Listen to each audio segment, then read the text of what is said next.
നമസ്കാരം. മലയാളി വാർത്തയിലേക്ക് സ്വാഗതം. മകളെ അതിക്രൂരമായ ലൈംഗിക പീഡനത്തിനിരയാക്കി, അതുമൊരച്ഛൻ.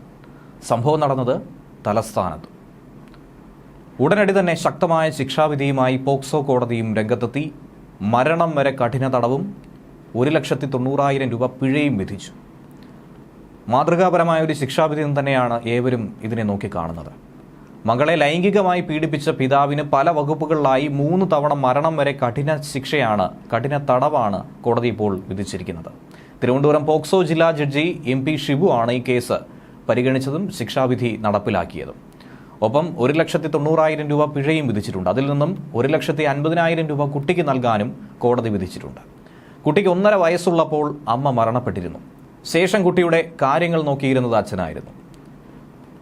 പിന്നീട് 1-ാം ക്ലാസ്സിൽ കുട്ടി പഠിക്കുന്ന സമയം മുതൽ 15 വയസ്സുവരെ 37-കാരനായ പിതാവ് കുട്ടിയെ ദുരുപയോഗം ചെയ്യുകയായിരുന്നു, ലൈംഗികമായി പീഡിപ്പിക്കുകയായിരുന്നു എന്നാണ് കുട്ടി മൊഴി നൽകിയത്.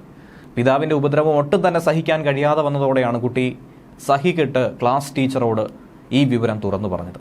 ശേഷം പോലീസിൽ സ്കൂൾ അധികൃതർ അറിയിക്കുകയായിരുന്നു. പോലീസ് കുട്ടിയുടെ മൊഴി സ്വീകരിച്ചു. പിതാവിൻ്റെ അറസ്റ്റും രേഖപ്പെടുത്തി. കേസ് റിപ്പോർട്ട് ചെയ്ത ദിവസം മുതൽ ഇന്ന് വരെ കുട്ടി ജുവനൈൽ ഹോമിലാണ് കഴിയുന്നത്. കേസെടുത്ത് 1 വർഷത്തിനുള്ളിൽ തന്നെ പ്രതിയെ ശിക്ഷിക്കാൻ സാധിച്ചു എന്നുള്ളതാണ് നിയമവ്യവസ്ഥയെ സംബന്ധിച്ച് ഏറ്റവും നേട്ടകരമായ ഒരു വിഷയം. പ്രോസിക്യൂഷന് വേണ്ടി public prosecutor Kattayikonam JK Ajith Prasad, അഭിഭാഷകരായ BC ബിന്ദു എന്നിവരാണ് ഹാജരായത്.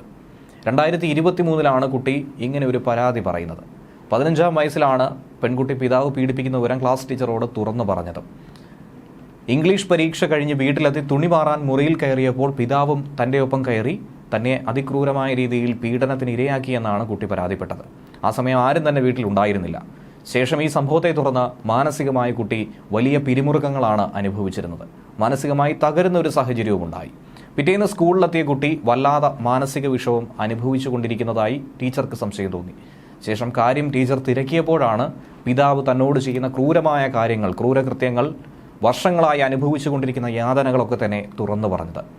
ടീച്ചർ ഉടൻ തന്നെ ചൈൽഡ് ലൈൻ വഴി പോലീസിനെ വിവരം അറിയിക്കുകയായിരുന്നു. പിന്നാലെ പിതാവിനെ അറസ്റ്റ് ചെയ്ത് ജയിലിലടച്ചു.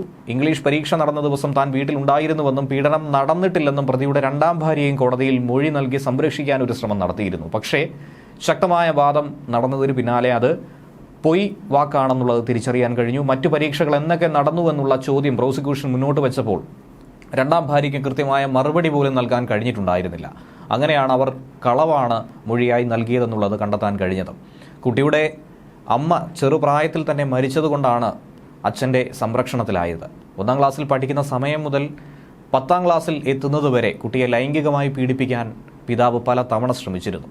എന്നാൽ അമ്മയുടെ ബന്ധുക്കളോ പിതാവിൻ്റെ ബന്ധുക്കളോ ആരും തന്നെ ഒപ്പം ഇല്ലാതിരുന്നതിനാൽ താൻ അനുഭവിക്കുന്ന ഈ ക്രൂരത കുട്ടിക്ക് തുറന്നു പറയാൻ പോലും ആരുമില്ലായിരുന്നു.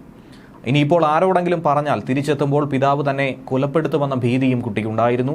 പീഡനവിവരം പുറത്തു വന്നതിന് പിന്നാലെ ജുവനൈൽ ഹോമിൽ കുട്ടിയെ ആക്കുകയായിരുന്നു. അരുവിക്കര പോലീസാണ് 1 വർഷം മുമ്പ് ഈ കേസ് രജിസ്റ്റർ ചെയ്തതും ഇപ്പോൾ ശിക്ഷാവിധി ലഭിച്ചിരിക്കുന്നതും. അറസ്റ്റ് ചെയ്ത അന്ന് മുതൽ ഇന്ന് വരെ പ്രതി റിമാൻഡിലായിരുന്നു. ന്യൂസ് ഡെസ്ക് മലയാളി വാർത്ത.